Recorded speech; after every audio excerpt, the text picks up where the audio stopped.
I worked with Daniel Jeremiah. I adored Daniel Jeremiah. He a longtime scout in the National Football League. You want to talk about being in a difficult spot? Taking the seat of Mike Mayock after Mayock vacates it to go take the job as the general manager of the Raiders. That's not an easy spot to be in, and he has been nothing short of pitch perfect spectacular in that spot. And the way he does his job is outstanding. And the way he does his mock drafts, I love them. Where he does 3 of them before the final one on the night before the draft. And the night before the draft is the only one in which he includes trades. Until today. He tweeted out last night that he's thinking about his mock draft 3.0 to choose chaos, is what he said. He's thinking of choosing chaos for that mock draft, which means, and I speak fluent DJ. Okay. What it means is he's heard so much stuff, so much crazy off-the-wall stuff that he is going to create a mock draft to let us know what he's hearing. I believe. I'm putting words in his mouth, but I'm fluent in Daniel Jeremiah. There's no other reason for him to finally choose a mock draft in March to reflect some of the craziness he's hearing about. Now, I'm not saying this is exactly what's going to happen. All I'm saying is in the mock draft last year, prior to the draft, night before the draft, he included as a trade the Houston Texans moving up to choose the 3rd overall pick after choosing C.J. Stroud 2nd overall. And he said they were going to move up to get Willie Anderson of Alabama. And you know what happened? That. He called on it? He called it. Oh, yeah. Wow. I didn't know Night before the draft, he's like, Texans are going to move up to choose back-to-back 2nd and 3rd overall. And what they wound up doing was that, and those 2 players they chose wound up being the offensive and defensive rookies of the year. 2nd year in a row, those players were from the same organization. It was Sauce and Garrett Wilson for the Jets the year before. I just only hope for Texans fans the follow-up year doesn't turn out to be very Jet-like for you. So when Daniel Jeremiah says this draft is in my mock, I think it means he knows what he's talking about. But he calls it chaos, meaning I don't know how grounded in predictive reality this really is. I'm just saying this is the history of Daniel Jeremiah in mock drafts. As I present to you his mock draft 3.0, in which not 1, not 2, not 3, but 4 quarterbacks start the draft to be selected, including the Vikings trading up from 11 to go to 4 with Arizona to get J.J. McCarthy, leaving every other non-quarterback on the board for the Chargers to choose from, and the Chargers choose to trade out of that spot for the Jets to move up from 10 to go to 5 to take Marvin Harrison Jr. Now then. Come on. Can't have that happen. Now then. That cannot happen, TJ. Well, as much as you are using your Patriots Not good for me. inside Patriot massholishness to say such a thing right now, at least the other twist is of the first 3 quarterbacks to go, he thinks it's Drake May going to Washington. Yeah. And if you want Jaden Daniels in New England, which you have been saying, Chris, forever, since the calendar turned this year, he says that's going to happen, that the Patriots stick and stay to choose the Heisman Trophy winner out of LSU, who is everybody's in every evaluation. And again, we've got Mel Kiper on tomorrow's program, and the real Mel, not the angry one from McAfee Show. I think. I don't know. Wouldn't that be amazing? Actually, yes. If Mad Mel showed up here tomorrow. By the way, earmuffs.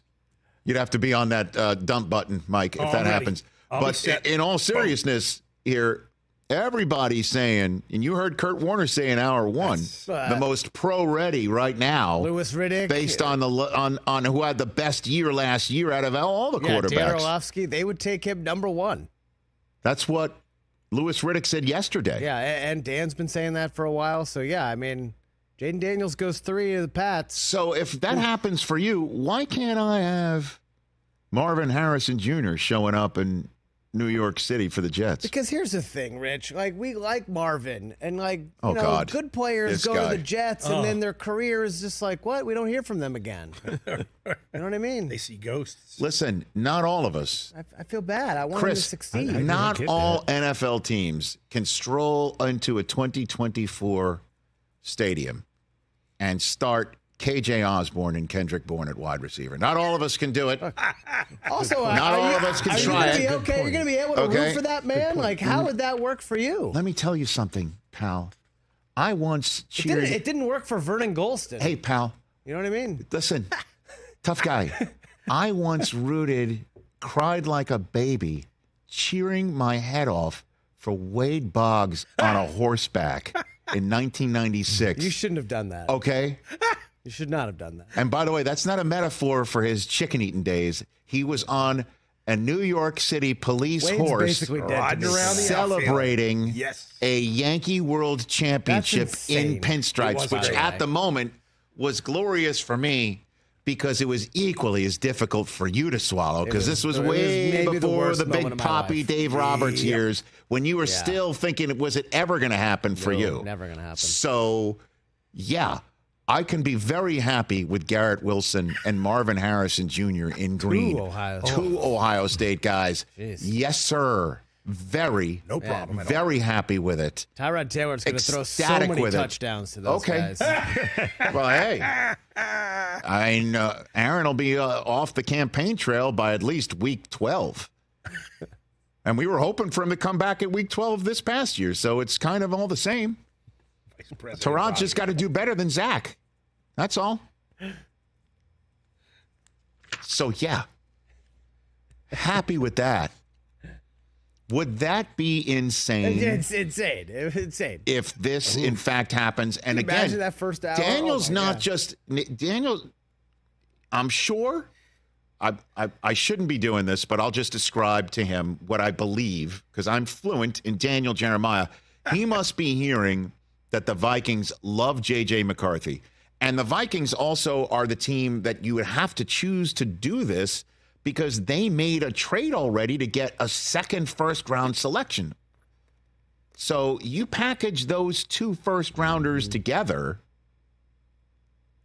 and suddenly, yeah, you've got Arizona, instead of giving Marvin Harrison Jr. to Kyler Murray, they'll give him to Aaron Rodgers for the rights to get more draft choices in the building. One more thing, if you wouldn't mind popping that up there, just to finish up the rest of the mock draft, because all those trades and names at the top are bright, shiny objects. But Malik Neighbors winding up in New York for Drew Lock to enjoy while Daniel Jones comes back means the Giants would not take, in his mind, Michael Penix there. And the Giants would have to figure out the post-Daniel Jones quarterback situation another day. Joe Alt would be a terrific choice for the Tennessee Titans. And the reason why the Chargers wouldn't choose Joe Alt is, again, Joe Alt is a left tackle. Rashawn Slater is the left tackle in Los Angeles. And you're not, I don't think, drafting Joe Alt to stick him at right tackle. You're just not. I mentioned this the other day, that by getting Kirk Cousins in the fold, Atlanta can stick at 8 and essentially have the pick of the defensive draft group. Dallas Turner, being the edge rusher from Alabama, would be a very nice addition for Atlanta. The Chargers moving down to 10 and taking Talise Fuaga out of Oregon State is exactly what the Chargers want, because the Chargers would get the right tackle they need I believe he would start at right guard at first, and then this guy, Fuaga, as the bookend to Slater is exactly the protection and the road grading Harbaugh wants to lead with Greg Roman as his OC for Justin Herbert. But number 9, folks, if the Bears wind up with Rome Odunze to go with Keenan Allen and DJ Moore for Caleb Williams, who they would choose first overall, then, folks, send whatever thank you basket, cookies, breakfast burritos or sandwiches or whatever they're sending apparently to New Jersey, the Jets facility. Fans are sending to Mike Williams saying, please join us. Send it to Ryan Poles. Because if this kid from Washington winds up being the third receiver with 2 stud 1,000-yard vets in DJ Moore and Keenan Allen for Caleb Williams, I'm telling you, that's the best setup for any rookie you can have. What did I say yesterday? And then you hit more of the line if you want. They also top 5 have offense. $60 million in cap room. I hear you, top 5 offense. You still have to play the games and be as expert at it to be top 5 in the NFL. Just saying. You still have to assume there's going to be some bumps in the road for a rookie quarterback, no matter how studly they are. And you have to wonder about the protection up front and things of that nature. Well, wow, that top 10 right there for a mock draft for Daniel Jeremiah had me at hello.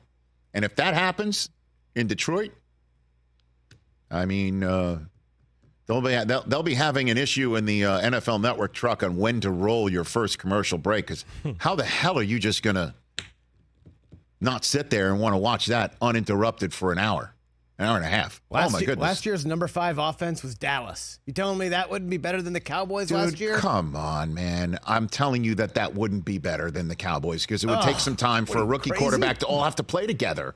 Come on, man. Number 5 scoring last year was the Lions. 27 points a game. That offense isn't scoring 27 At some point, points a game? maybe by the end of the year, but consistently week 1 through week 18, you still have to figure that's a rookie quarterback.